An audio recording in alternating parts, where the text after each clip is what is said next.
Welcome SEO survivors, it's me Gamerturk and it's time for the Q&A. Echoes of Aincrad should be coming out in the next couple of hours if I can actually upload this at a reasonable time, we'll see about that. But as I said, I have collected your questions. Yesterday I uploaded the developer interview with Yosuke Futami, and today I'll be recording the answers to your questions. This is not gonna feature any spoilers. I'm just gonna ignore all your spoiler questions because I said please don't ask spoiler questions. This is gonna be mainly about the game, the structure, gameplay, the things you were generally curious about. So I hope I can upload this at a reasonable time because otherwise it's gonna be meaningless. There are lots of questions, so we're gonna go fast. First one, is there a way to equip two-handed swords or any two-handed weapon one-handed and be able to equip shields? No, that's the point of a two-handed sword. You need to use both your hands. So, where do I find the mithril pebble of pigs? Is that an abridged joke or something? I'm sorry, I have no idea. We don't do abridged here. Are you disappointed? Because I'm really disappointed that in this game. No, I am not at all disappointed, Kent. I am very much enjoying my time, especially after switching the difficulty over to hard and then very hard mode once I had enough weapons. So, I've been having a lot of fun. Sure, it does get repetitive due to the structure of the game. The hunt format, it's kinda starting to take its toll, but the gameplay itself is very much enjoyable for me. This was the same case with Final Fantasy XVI that I keep comparing this game to, because that one's gameplay was incredibly fun for me, that kept me playing over and over and over, and I'm pretty much in the same situation here. There's not exactly much to explore outside. The explorables are mainly, one-time things, all the chests around, so there's not exactly much to keep going back to the world, very much like Final Fantasy XVI to be honest, but it's the gameplay that keeps me going. I am not at all disappointed, and the story is starting to pick up at this point where I am right now. I am going extremely slow because I'm playing on very hard, but no, I am having an incredible amount of fun. Moving over to your questions on Twitter. I'll ask this here since you might have played more than demo. Yes, I have had the full game for the past 10 days, I'll say. How are the builds in the game? Back in the demo and even in the early preview we played a couple weeks ago, I was not particularly impressed by builds, It generally felt shallow. We had a lot of tools, so the width of combat and builds was there, but everything was more or less doing the exact same thing. So I said it's wide, but it's not deep. My opinion did not change much. It's still very similar, but as I unlocked pretty much all the one-handed sword skills, I did not go into other weapon types. But with the one-handed swords, there definitely has been slightly more than I expected. Not much at all, but slightly more. What I mean by that is, my early impressions back in the early preview was that there are three types of skills. One is for severing, one is crush against the shields, and there's one more that I still don't know what it does. But the amount of skills we had back then, it very much felt like you have these three types and you're unlocking just more powerful versions of the exact same three types, which luckily did not end up being the case. There is a good amount of difference when it comes to their cooldowns and their individual powers and, how long the skill takes, as in, if you have a 4-hit sword skill, it does take a long time, so you can't use it quickly, especially against bosses. They'll just smack you back by the time you're done with it. So, things like that, there are stuff to micromanage. Aside from that, the mod system, the perks, are they called mods? EX mods, I believe. Yeah, I just settle to a certain thing when I play these kinds of games, so I'm not the perfect person to ask build suggestions on. I usually go with attacks, sometimes I go for health steal or healing stuff. There are some nice weapon or armor perks that add on top of that makes your life a lot easier, but because I'm playing on very hard, I am very much focused on survivability. There are build potentials, but I'm not a build person, and the potentials, from the way I looked at it, is not too deep either. Were there any bugs and glitches that would make a death game run off at launch impossible, not worth it? I didn't come across significant bugs and glitches, The ones that I came across was basically beneficial for me. Enemies just getting stuck within geometry or not being able to find their path towards me, which led to some easy hits from my side onto them. So nothing that would make a very frustrating death to your death game run.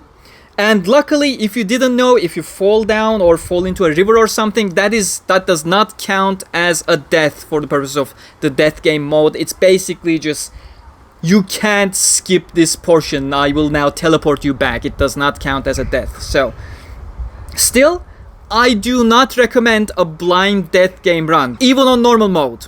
That is gonna cause you a lot of trouble. Normal still feels reasonable for hardcore players, I'd say. Hard and very hard, you're likely not gonna make it through very far at all. I'll say it that way. Was the silent protagonist in your way of enjoying the story, or was it immersion breaking in some way? Silent protagonist in a voice-acted game, I should add. I think Integral Factory is doing a wonderful job with it, but nobody is voice-acted there aside from grunts here and there. When it comes to fully voice-acted games, a silent OCMC is like... no, please. Fatal Bullet was a similar case. I'd say this is marginally better than Fatal Bullet, because back in Fatal Bullet, I say this quite often, but a lot of the time, all the other characters have always tried to compensate for your silence. So they were basically working double time, and rather than talking about the story or the circumstances at hand, they were basically spending half their time trying to convince you that your character had a personality when it did not. It was trying to project a personality for you to perceive. That was a problem. In this game, characters are not trying to do that. They are not trying to convince you that you're some semi-super Kirito or something. I am perfectly fine with that. You are just a player, you play through things, you're silent. I know some people don't like the way I put this, but for the purposes of story, aside from existing and being powerful, you do not exist, in the sense that the other characters are not wasting their time, wasting time of the story to convince you that you're someone you are not. And I like that much better than the Fatal Bullet approach. However, what I'm trying to say is, it's not here. It's here. How does the very hard mode differ from the standard difficulty we already know from the demo? Would you think it's fun and well done in terms of balancing if you go for death mode?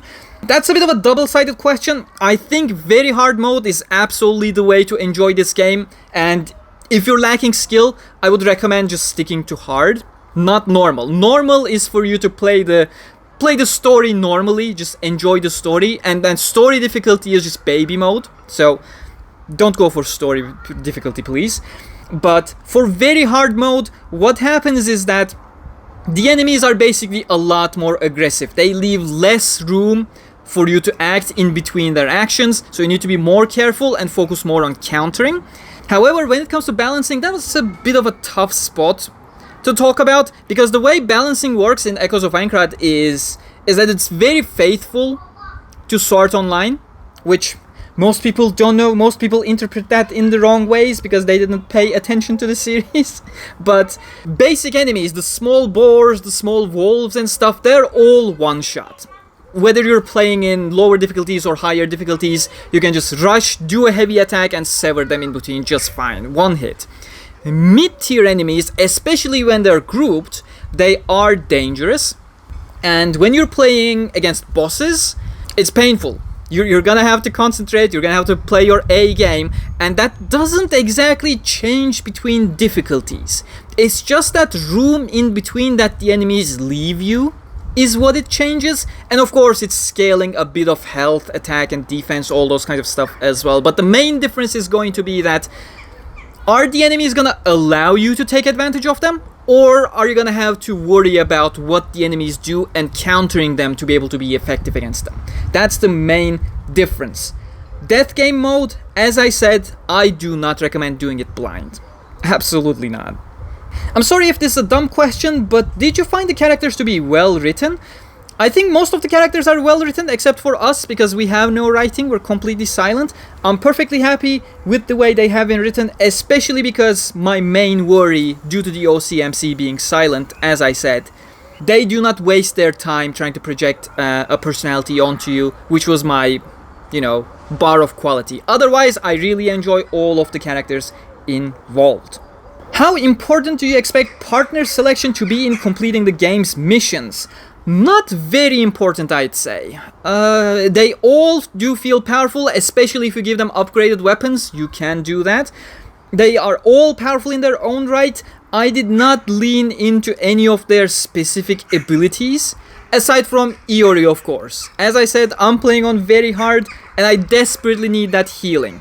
That's my main go-to partner throughout the entire story at this point, because I need every bit of healing I can get. The damage dishing, that's perfectly fine. I can manage it in some way or another.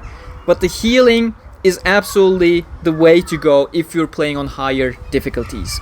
I have a few questions, says Meowsies. Will we be able to pose for screenshots? There is no posing. If you stay idle, you will have an idle animation. I think you only yawn or something. Argo opens up her flip book to write down notes. Every single character has their 1 or 2 idle variations, if I remember correctly, but no, there are no emotes that will allow you to pose. Maybe in the future, who knows. Will there be any form of player housing? No.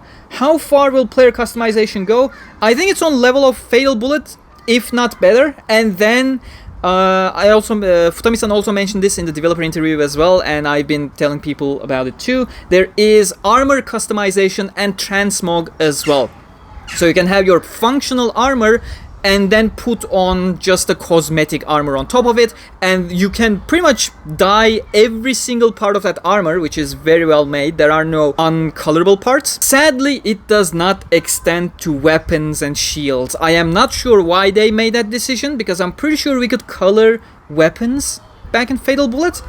So that's a bit of a shame. Maybe they will add it eventually, but at the moment, that's pretty much what we have. Great character customization, and above average, good transmog, and perfect dyeing system, I'd say.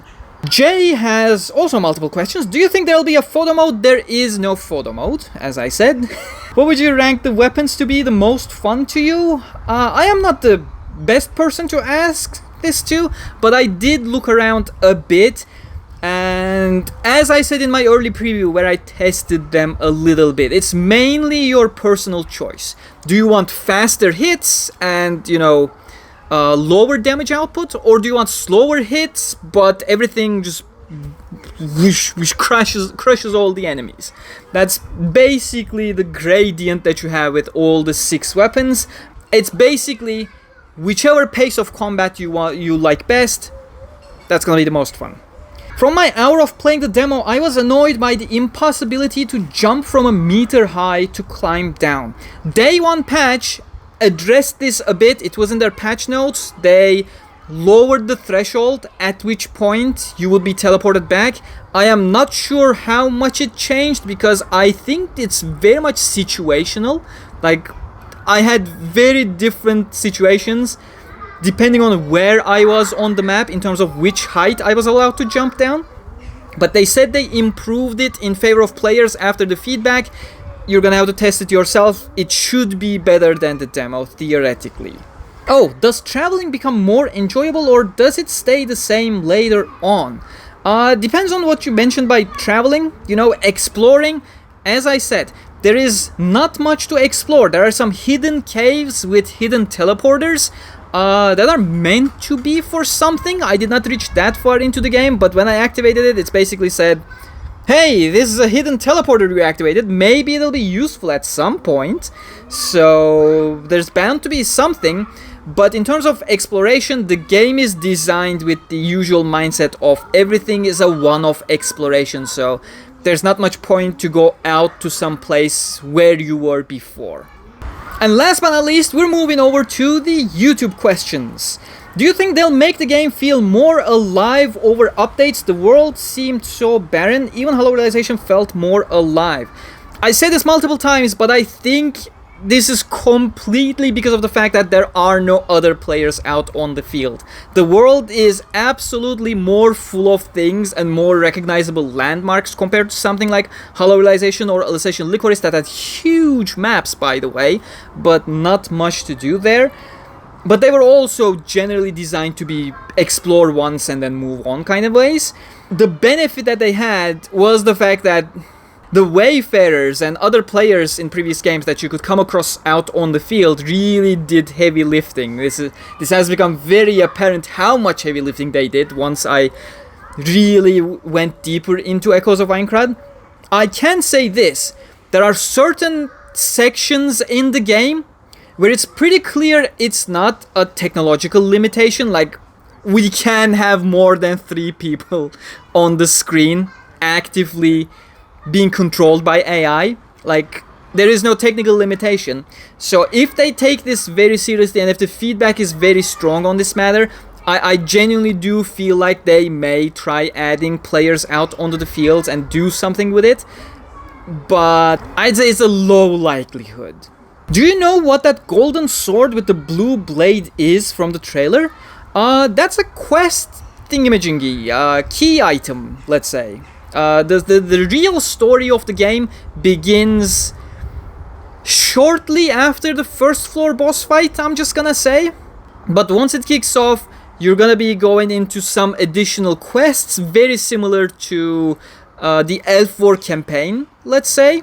And that's one of the key items of the quest. You're gonna be seeing a lot more of it once you get to it. Is the game canon to the events of the anime, or is it canon to the events of the film that comes with the game? Because isn't Kirito a red player? There are no red players, it's orange player. Orange is the criminal color, red is reserved for monsters. Let's get that out of the way first. But the game it does borrow aspects from both the anime and the progressive movies. They are also 2 separate canons, continuities. But the game itself is not canon to either. You're slowly gonna see which ones they borrow from which. But no, in terms of canonicity, it has nothing to do with the main series. It is your story, and that's how you're gonna be perceiving the entire thing as well, with differences to the main canon. Or is it canon to the events of the film that comes with the game? Unanswered Butterfly? Yes. Unanswered Butterfly basically acts as a sequel to Echoes of Aincrad, but it's not directly connected. Its events happen after the events of the game. Like, it's not intertwined with it or anything. And you're gonna see why Kirito is an orange player once you watch the movie. I don't think it is in the game. But you can also watch the movie without being spoiled at all regarding the game. They are isolated stories, it's just taking place in the same timeline. Have they fixed the mouse camera control? Yes, they have. Day 1 patch addressed this. They had erroneously is not the right word, erroneously applied the controller dead zone settings over to the mouse movements, which was making it feel very janky. As I said to everyone who came to me with this during the demo, please post it on the Steam forums, and this should be an easy fix. It was an easy fix. They fixed it, and it will be available with the day 1 patch. Do not need to worry. Did they add any other AA option other than anti-aliasing option other than TSR? That I cannot answer, sadly. I do play on PlayStation 5. But I can tell you there was a large amount of feedback when we did the early preview that I'm sure this was the case after the demo as well, but pretty much everyone told that the customization options, the graphical customization options for PC was extremely lacking. So I'm hoping they can at least add some more granular options on that front. Does the anneal blade look more like the source material, or will it look like a basic straight sword? I think the model they have in the game sadly is not the actual anneal blade model. They have the real model for the thing back in the Unanswered Butterfly movie. I am not sure why they have 2 separate models for the exact same thing. But yeah, sadly that is the answer. I saw Mito was in the game's opening song trailer. Is Koharu in the game at all? Koharu is not in the game, and do not have high expectations of Mito. You're gonna see her a couple times, but I don't think she even participates in anything. And is Liz a side quest companion, or can you have her as a main companion? Every single character, more or less, is going to become a main companion as you progress later into the game. At some point, depending on the story section, characters may become unavailable, but if I'm not mistaken, if you want to redo a story section, the game then allows all the characters. Don't quote me on that, that was only the case in the early preview we have played. I did not double check. Can I go outside the town when I'm not on missions? Sadly, no. There is no free roam in the game. Everything is instanced based on the story missions. That is a huge part of the negative feedback that has been relayed over to the development team. But I don't think the game is designed or even gives you any reason for there to be a free roam outside, to be honest. The game is, I don't think it's designed in a way where even an addition of free roam is going to be beneficial, because you're just gonna go out into the free roam and everything is just explore one-time things. You know, the chests, they're just one-time collectibles, and the lore drops, they're one-time collectibles. The only thing that comes back up and up and up are the procedurally generated dungeons. Every single time you go in, they're reset, of course, but the overworld does not feature anything that would encourage you to go out and explore after the first time you have already done so. Will there be a training area dummy for weapons and abilities? Oh, good question, but sadly no. What changes will happen when the game launches? Can we change gear at save points? You cannot. Do we have to wait for a future update when they reduce fall damage or add swimming? I don't think they will ever do so, because it's not fall damage, you do not take damage, and swimming, you know, drowning does not count as death. As I said, it's basically just you getting teleported back. The thing is, that's not a measure for gameplay or risk-taking or anything. That's literally a measure to prevent you from skipping certain map sections. They don't want you jumping down and skipping a winding down path to skip monsters. That's a very much an intentional measure on that front, so I don't think they will ever do that. I did say multiple times, let us jump down and take fall damage, you know, that's my decision, let me suffer the consequences of my actions, but I don't think the game is intended to be that way. It's very much a roadblock mechanism rather than a anti-survival mechanism, let's say. Will there be changes when the game launches though? There will be. If you remember from the main canon, Kayaba did change a bunch of stuff. Kayaba, Cardinal, however you want to look at it. He did change a bunch of stuff from the beta to the full game, and you're going to be experiencing that quite early on, actually. You're going to be revisiting some similar places, but you're going to get thrown some curveballs at you, so stay on your toes is the most I can say on that topic. But in terms of actual gameplay, no, that roughly stays exactly the same. What is the best one-handed swords, and do weapons get elemental enhancements? As far as I'm aware, no, they don't get elemental enhancements. In the end game, I have heard you can get like legendary perks of sorts, so I would imagine the weapons of that kind are gonna be the best of the best. But you can synthesize those EX mods onto your given weapons anyway, so whichever perk, like the native perk of a weapon you enjoy, that's gonna be your weapon of choice. Is there an efficient strategy to parrying, or will they implement a much needed visual prompt in the center of the screen? There is a visual prompt for the counter slash mechanic that some attacks do have, but for parry, I don't think so. In the demo, you were quite limited in terms of your stats. It's gonna get a whole lot easier later down the line to be able to parry or perfect dodge. I think it's on the dexterity stat track, where you get, as you get more stats stacked onto that, you get like 5%, 10%, 15% timing bonus to that, and some weapons and armor do have additional perks that enhances it as well. But a visual cue, no, the visual cue is the attack of your enemies. First thing I want to know is if they updated it to where you can change weapons and no. Does the full game feel more lived in? No, it is exactly the same as the demo. That was one of my main critiques. There are no players outside, sadly. In some sections, as I said, there are instances where a lot more people join in on the instant quest or a given fight, so those moments are really nice. They also paid attention to, how to put this, they have like in combat live cutscenes, I'd say. So you're tasked with an objective, like defeat enemies over here, whereas some other characters are doing something else. nearby, where it's a scripted event where the other characters are doing their thing.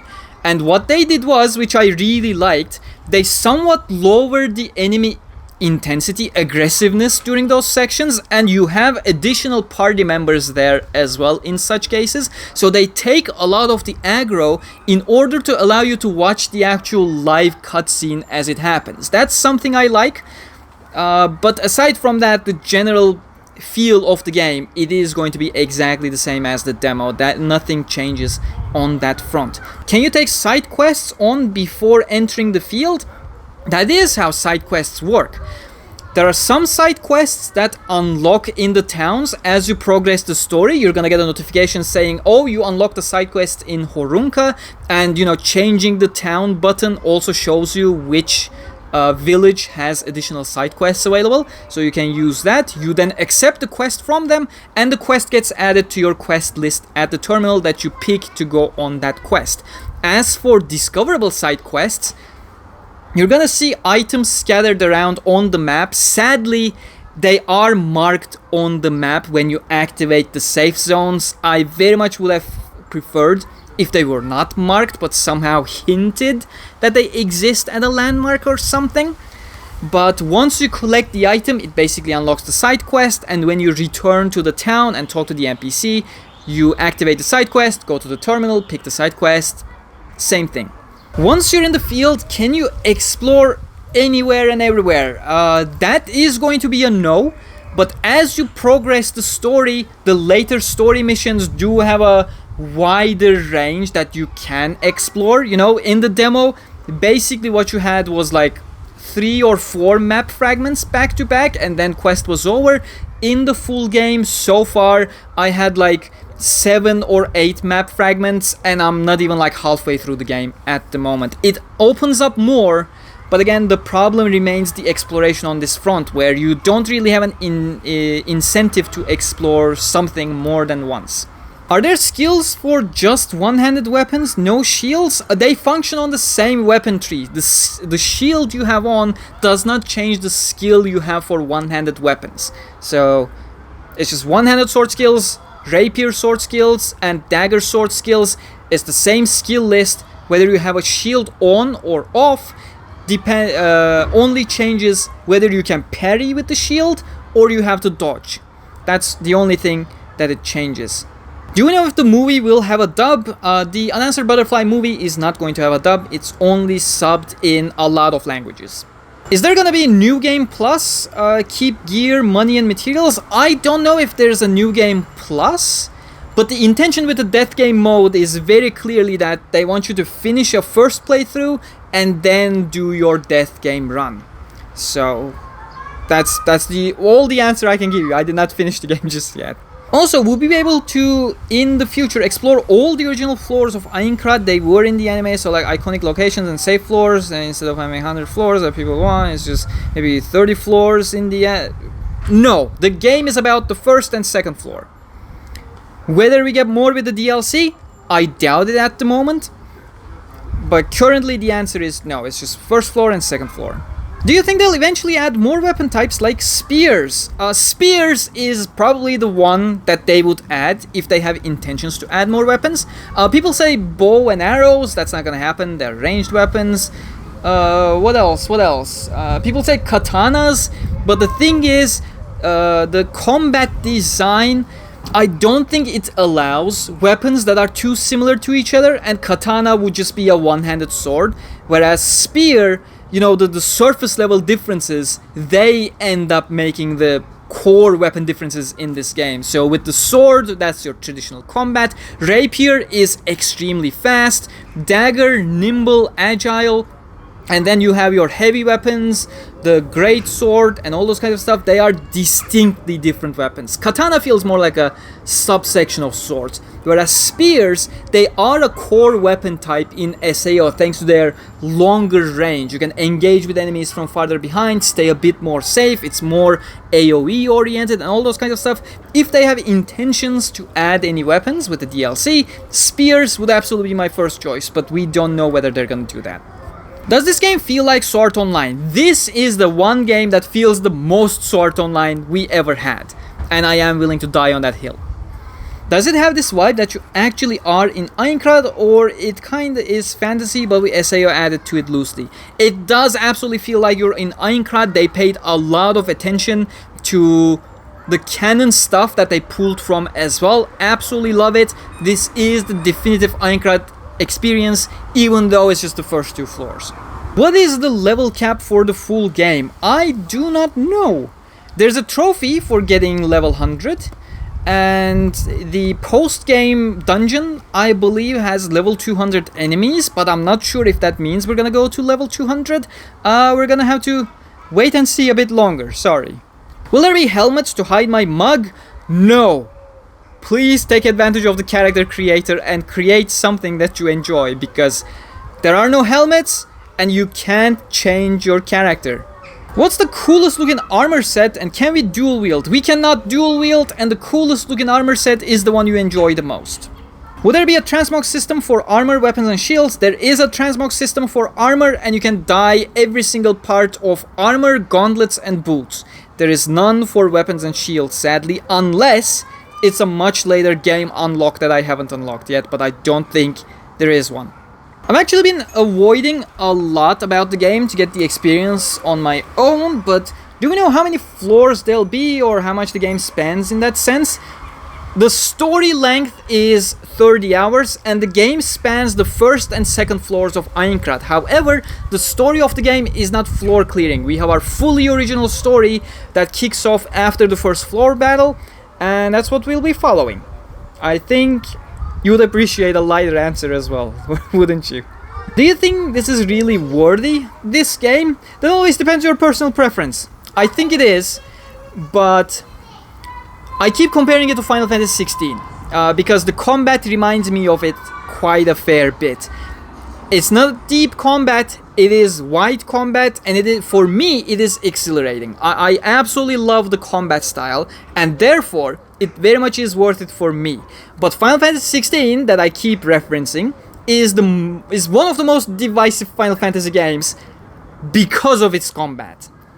So, it completely hinges upon the fact that whether you like the combat system or not, and knowing from Final Fantasy, you have to decide that. I can't say.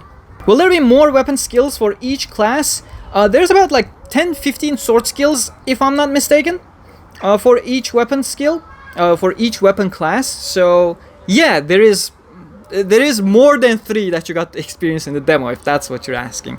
Every single weapon proficiency level unlocks a new sword skill, and after a certain weapon proficiency level, you're gonna be getting weapon proficiency skill points that you can put into individual sword skills to make them more powerful, decrease their cooldown, decrease their mana, SP usage, and all those kinds of stuff. Is the DLC gonna be floor 3? We do not know the contents of the DLC, but I would not be holding my breath that it would be a new floor. I don't think it's gonna be a new floor. They have said absolutely nothing about the DLC, by the way, aside from the fact that it's gonna be a kind of a side story of sorts, but we don't even have a synopsis. We know nothing. I cannot answer that question, but do not expect a new floor. Do you think there will be a DLC after this game comes out? Yes.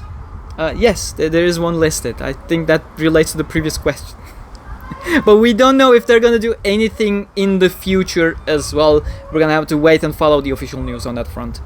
Probably a dumb question, but I've been out of the loop. Do I need to know the lore from the other games to follow this game? No, you do not need to know anything from the other games. In fact, you do not need to know anything from the Sword Online series to be able to enjoy this game. That was one of the things Futami-san said in the developer interview as well.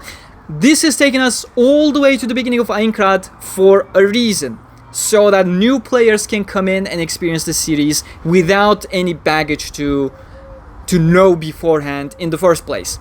You can just go in, and the game does a great job going through the lore and story of Aincrad in general, much better than the anime, mind you. So, no. You can just jump right in. Everything is gonna be there from the beginning. What does the combat feel like? Does it feel too heavy or too light? Does it feel like your sword is actually doing damage when you hit an enemy? Your light attacks do not.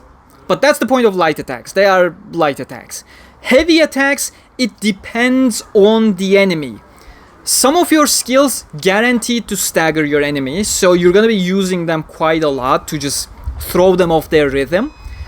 But depending on the size of the enemy, you may want to use your heavy attacks carefully. And you're gonna have a good feel for this as well as you get some combat time. Like you will know you can stagger some enemies. You know some enemies react certain ways to your heavy attacks. So in general, I would absolutely say it does feel good. Your attacks, your impactful attacks, do actually feel impactful. Experiment with different sword skills. That was one of the things I mentioned at the beginning of this Q&A. There's a bit more to the sword skills than even our early preview. Let us know. Certain, like if you have a 4-hit sword skill, but can't end up landing that 4th sword skill for a 4th hit, that sword skill is probably not going to be worth it for you in that circumstance. There are certain things you need to think to be able to make the most and actually feel the weight of the thing. So a little bit of strategy, that's good. I think the combat feels perfectly fine. It's not as flashy as Final Fantasy 16. I like Final Fantasy 16, the flashiness and polish, that's like the top of the top I have ever experienced. When it comes to the weight of the hits and all those kinds of stuff, I don't want to directly compare that level of budget development, let's say. But yeah, they do feel good, they do feel weighty. I played the demo. Would my avatar be transferred to the official game during the official release? Yes, you're not gonna miss anything. Everything, your weapons, your skills, that's the gameplay aspect that they included. That they don't want you to have wasted your life for 3 hours if everything's gonna reset. They don't reset. You're bringing everything with to the full game just for the purpose of the meta experience as a player. When do we have to customize our character? If the demo was 5 seconds longer, you would be customizing your character. So immediately when you launch the game, you will be customizing your character in the full game if you play through the beta and transferred your file. Is it truly wrong to just buy the game out of the gate just to enjoy it? I've seen both sides of why I shouldn't. That's extremely subjective, isn't it? From the content that was shown in the demo to the series itself, there will always be a counter exactly, like you're answering your own questions, Luck Driver, as to why you either are looking forward to this or find it to be another low-effort cash grab. As a fan of the series, regardless of whether it's good or bad in your eyes, it's honestly kind of heartbreaking seeing how divided this community is about the game. I have a lot to say about the community situation. It's not a single community, the Sword Online fanbase, let's put it that way, but that's a rabbit hole. If you enjoy the demo, the full game, it is better than the demo, but it's not a magic wand changing the game into an entirely different thing. So if you enjoy the demo, you're gonna enjoy the full game. If you found the demo to be lacking, depends on how lacking you found it. It's slightly better, but it's not gonna change your entire opinion about it. What does Pot of Greed do? Nobody knows, man. Even Yu-Gi-Oh! Characters don't know. If the campaign is only gonna take place on 2 floors, then how can they hope to make a long enough game? By not making the story about floor clearing. If they have 5 floors, maybe I could see that, but 2 floors is not enough for a base game on a mechanical or narrative. It absolutely is, because this is Aincrad. I doubt they're gonna add 3 floors as DLC. They will not. They should have made the base game 3 floors and have 2 DLC floors. That's up to them. There's like a lot of assumptions that mainly talks about how long the campaign is gonna be, but there are multi-floor campaigns in Aincrad. The L4 campaign is the best example for this. It's not just the floor clearing. And again, the 2 floors are huge in Aincrad. You know, every single floor 10 kilometers wide, canonically, in full diameter. So there is enough. But yeah, that was pretty much all your questions aside from the repeat ones. So I hope I can trim this in time and upload sometime today. We're gonna see. The game is releasing later today on consoles. It's midnight for your individual region, and for Steam, I actually don't know. I'm gonna put something somewhere on screen to let you know. But otherwise, enjoy your time in Aincrad, and I will see you in the next one. Stay cool.